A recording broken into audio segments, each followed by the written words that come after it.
Inbreeding in dairy herds can give high hidden costs, but actually also some benefits. What is good and bad inbreeding in your herd? What do you need to look out for to ensure a healthy and sustainable dairy cattle production? To help give us the best advice on how to manage inbreeding, I've invited two experts to join me on the show today. Saija Tenhunen, Ph.D. student and breeding specialist at VikingGenetics, with us online today from Norway, and Peter Larson, product manager for VikingJersey at VikingGenetics. This is the BreedCast produced by VikingGenetics. I'm your host, Hielke Wiersma. Hi, Saija and Peter. Thanks for being with us today. Hi. Thank you for inviting us. Yeah, hi. Thanks. Saija, let's kick things off by getting clear. What is inbreeding? Well, in the simple terms, inbreeding is mating between animals who share a common ancestor. So it is mating between close relatives. What are the typical levels of inbreeding in, let's say, dairy and beef breeds? Well, first of all, we need to a little bit think about what is inbreeding, how we measure it, because we talk about inbreeding coefficient, which is actually a probability calculation, and this calculation gets more accurate the more information you have. And normally we calculate it from the pedigree information, but gives us a little bit different estimation depending on what kind of data we have. So more generations on the pedigree data we have, more accurate probability calculation we get from the inbreeding coefficient. And this is why we cannot really compare the different levels between different populations or say which level of inbreeding might be more harmful than the other, because we use different level of information on different populations. And instead of the level of inbreeding, we should more focus on looking how fast inbreeding is increasing in our populations. All right. So, but there is difference between breeds then, Saija? Yes, different breeds have different genetic loads, and there is also different types of population structures. For example, in VikingGenetics breeds, the Viking Red is very outcrossed. It's very heterozygote breed, so their inbreeding level is very low compared to the Holstein or Jersey. All right. So inbreeding normally is connected to a negative thing, and when does it really become a problem? Well, the recent studies have been showing with what they have been doing with Holstein is that it's the more recent inbreeding, when we look on the 3 or 5 generations of pedigree, that's the more harmful one. So this can cause increased level of mastitis or longer calving times. And then the long-term inbreeding seems to have more neutral or even positive effect on the populations, because we have actively been breeding against the harmful traits that comes from, for example, inbreeding repression. All right. Peter, you've worked with cattle breeding for many years, and you're a senior breeding manager at VikingGenetics at this point. What do you most often hear when you talk to farmers? What are the problems with inbreeding? When talking to farmers from Nordic countries, from the VikingGenetics countries, we normally do not have a lot of complaints or questions about inbreeding levels or effects of that. We have very good management tools in our home market, so it's easier to handle these problems that could arise from inbreeding. But as Saija mentions, different populations. When we work abroad, we often meet problems related to inbreeding and the problems that can be traced back to inbreeding depression. And that's mainly because they do not have the same management tools as what we have. All right. So when you mentioned that they have problems, what are the signs of that? Signs would normally be infertility, lower health, that the livability of the cows is not as good, and that they are not as strong, healthy, long living as if you were taking this into account. I know that when we spoke about this earlier, Peter, you mentioned that there's no such thing as good inbreeding, but what can you explain a bit? What is good inbreeding and what is bad inbreeding? Well, of course, there are goods and bads in both. And the good parts of inbreeding can be that you can make inbred lines and then cross them and have these positive effects of heterosis. And in other species, if you're breeding birds for the color of the birds, of course you should do that, make these inbred lines and make beautiful birds out of it. But that's not the case in cattle breeding. Here you need to focus on the traits that makes a good end result for you as a farmer. But also in some monogenetic traits, it can actually be beneficial to do a little inbreeding. Yeah, so Saija, you mentioned that as well when we talked about that, some of the benefits, and you mentioned some benefits as well. How do you see the benefits of inbreeding? Well, there is in the genome, when we look on the animal, there is some areas what we want to have as a homozygous. For example, the monogenous genes which are connected to kappa-caseins or pollness, because we would like to have those as a homozygote in the animal. So that means basically that they are inbred on that area. But it's more about this getting focused on a knowledge about which areas we actually want to have outcrossed or more heterosis, and which we want to have more homozygote. All right. So Saija, you've studied inbreeding for a number of years, and you're working on your Ph.D. On the matter as well. What are the biggest costs of inbreeding for the farmers? Well, so far what we have, there have been studies about the cost of inbreeding, and that's also an area where I'm going to be working. That mostly there is the cost from this close inbreeding, what is the 5 to 6 generations, and they're more about the increased level of mastitis or longer calving times, and so it means that you get more costs for it because you need to treat for the mastitis, so you need more antibiotics, and it takes you a longer time to get a replacement cow, for example. Or it's basically inbreeding nutrition is shown on all things related to reproduction. So it also affects milk yield and how well the cow can produce offspring.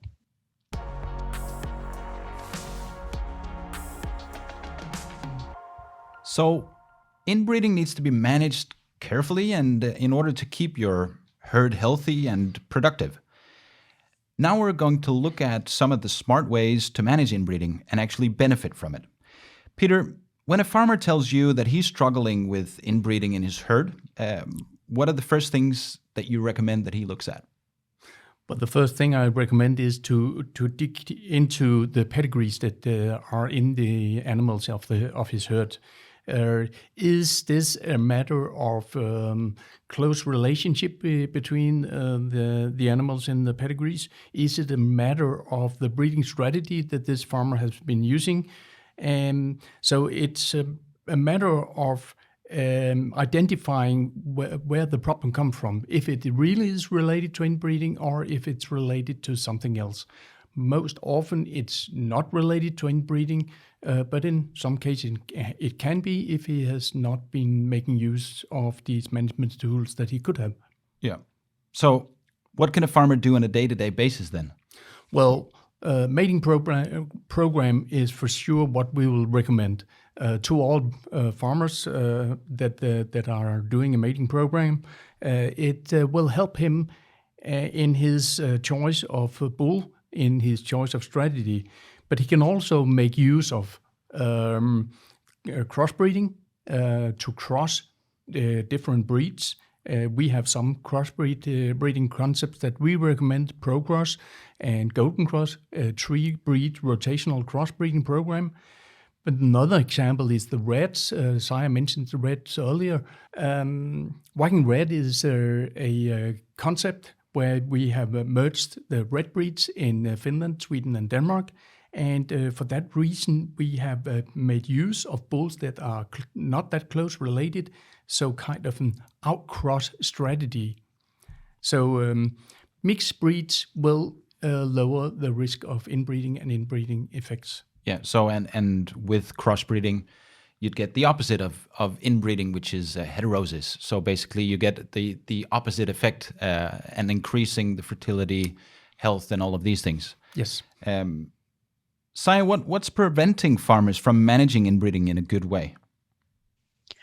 Well, I think for a long time it has been the lack of knowledge, because it's not that far away in the past that the farmers or even breeders were educated that they need to do line breeding to these same good sires to get a good offspring.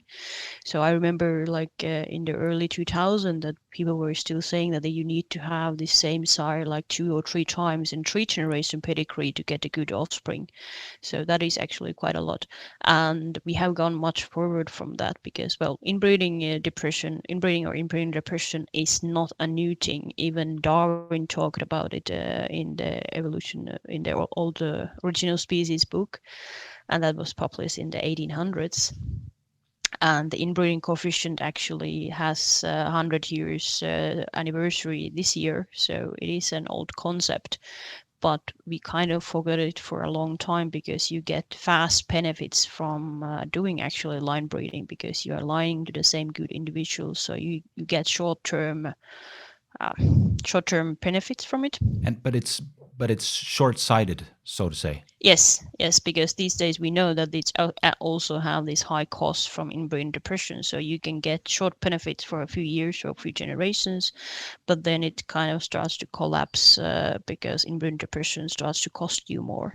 Peter, what's your take on that? And as a Jersey expert, what do you think? Well, Saija is right. Earlier, when we did not have management tools like the VikMate and mating plan programs, we did line breeding. In the Jersey breed, we actually have benefited from line-bred populations in New Zealand, in Canada, in the US, in Denmark, and crossed those line-bred populations and benefited from a little bit of heterosis.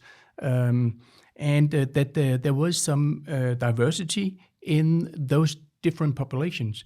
It's still there. It's not as much as it was earlier, but we still benefit from it, that we can find outcross, we can maintain the high diversity in the Jersey breed.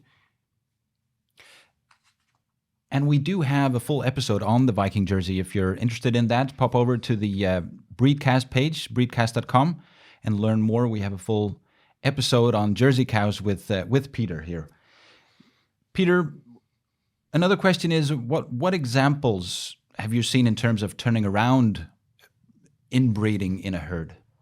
I've not seen that many in home market. I've seen it abroad, as mentioned before. Those having not had access to a mating plan program, and those farmers have, some of them had the effect of inbreeding in the sense of having defect calves. They have had early abortions, and when then introducing a mating program, starting to mix the different pedigrees or new pedigrees in another way, then you have changed the results of the breeding strategy and avoided these negative effects. So both on herd level for the farmer, but also in our breeding of heifers and bulls for next generation, we have very good tools to avoid inbreeding. So we ensure that the genetics that we make available will not lead to inbreeding. So I guess data then in that perspective is extremely important.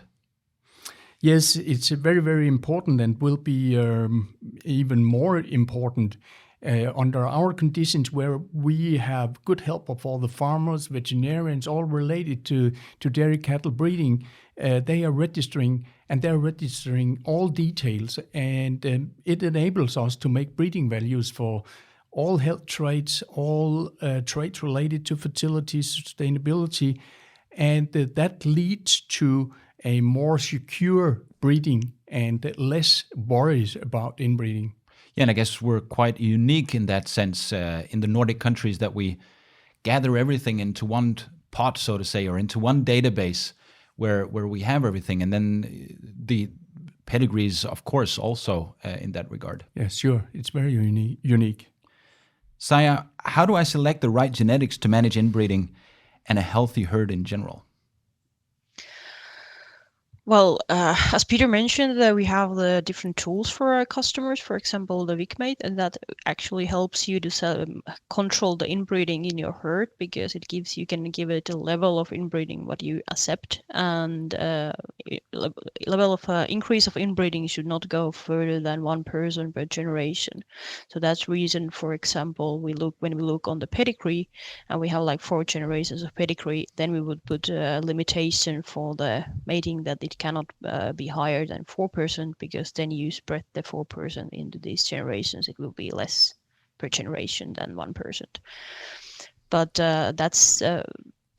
we have these tools which help us. Also, VikMate has a tool for finding good genetics from the breeding values, so it creates this balance between getting high breeding values and also controlling the inbreeding. So, Saija, tell us about the EVA tool. Well, EVA tool is what we use when we select bulls or heifers to the VikingGenetics breeding program. And it is based on optimal contribution selection, where we select the best animals from group co-ancestry. So it's selecting the animals based on the pedigree information and also the genomic breeding values. So we want to maximize our genetic gain while we decrease the inbreeding on our animals, or control the inbreeding is better to say. Yeah, because inbreeding can only be controlled, basically. You're never going to get rid of it. Yes, in a closed population, you will always have inbreeding, because longer you go, more related your animals will be, because you are just mixing the closed population. One option is, if you want to decrease the inbreeding, is actually to get outcross to different breed or a different breed population. For example, I use once again Jersey as an example, but they have, for example, the American population is quite different from pedigree, so they can be used to decrease relationess in our Danish Jerseys, for example. Yeah, because Peter, the Jersey breed is a fairly small breed. What's your take on that, genetic gain and inbreeding? Well, it's something that we put a lot of emphasis on. We focus on it all the time in the breeding program, using EVA, like Saija just mentioned. But we with the programs, with the tools that we have, we can handle the inbreeding level and keep it low. So farmers in Nordic countries, they use VikingJersey bulls on VikingJersey on VikingJersey on VikingJersey. In some other countries, you are recommended not to use bulls from same population 2 generations in a row to avoid inbreeding. But if you have the management tools that Saija just mentioned, then you can easily do that. Use bulls from same population.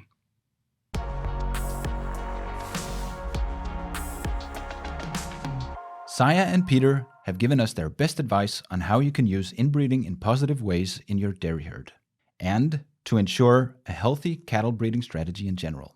Now let's take a peek into the future at some of the technologies and trends that might help you as a farmer. Peter, what role will health and breeding strategies play in the future? It will play a very important role. It'll be increasingly important to focus on health and breeding strategies, because the future goal will be sustainability and profitability. So to balance that and to achieve the goals not only of the farmers but also of us breeding the bulls, then you need to have this in mind, so that you always focus on what relates to good economics, good sustainability, and a good life as a farmer. What other genetic solutions are there on the horizon that can help farmers around the world? Well, currently we control inbreeding based on the pedigree data, and we are also doing genomic breeding choices, and we have lots of genomic information, but we are not really looking into the genomic inbreeding. And that can be highly different than what we see from the pedigrees, because, as I mentioned, the pedigree inbreeding coefficient is a probability about if these 2 alleles are homozygous in one locus. And with genomic information, we can actually know if it is homozygous or not.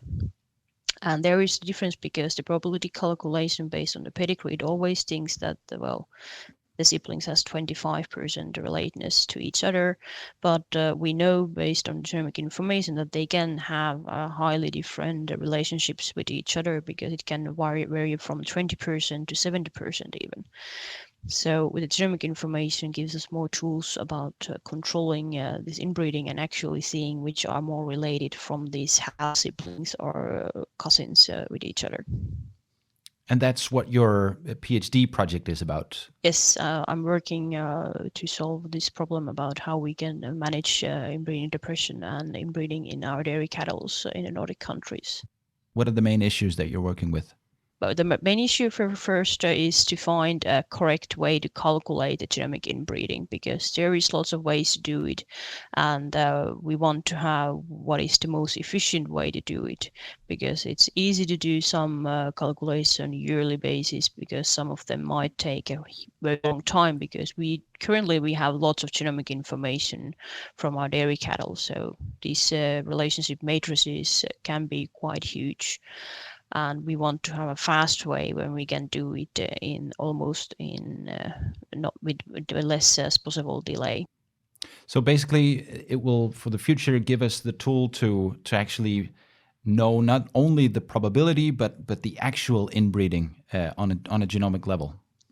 Yes, at least the best estimate what we could build from the information what we have. So what other things are important for dairy and beef farmers to be aware of for the future, Peter?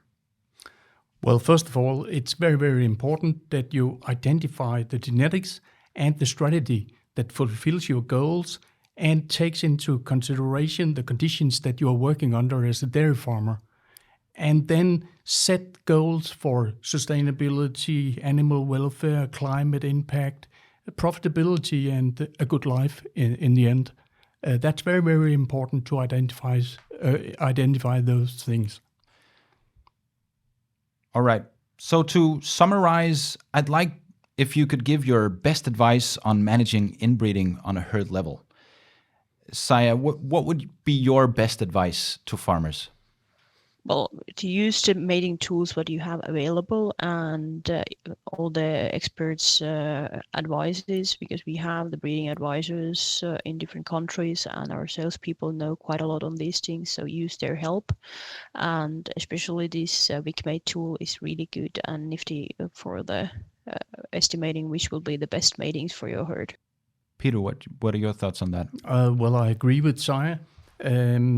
Focus on making use of the management tools that's available, the mating programs that we offer, like VikMate and others that are available, so that you avoid inbreeding and negative effects of it, and then to maintain the genetic diversity.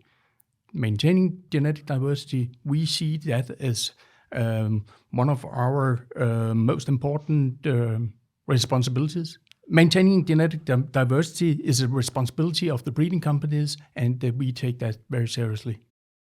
Yes, to add that, we want to have a long-term genetic progress and not focus on the short-term benefits.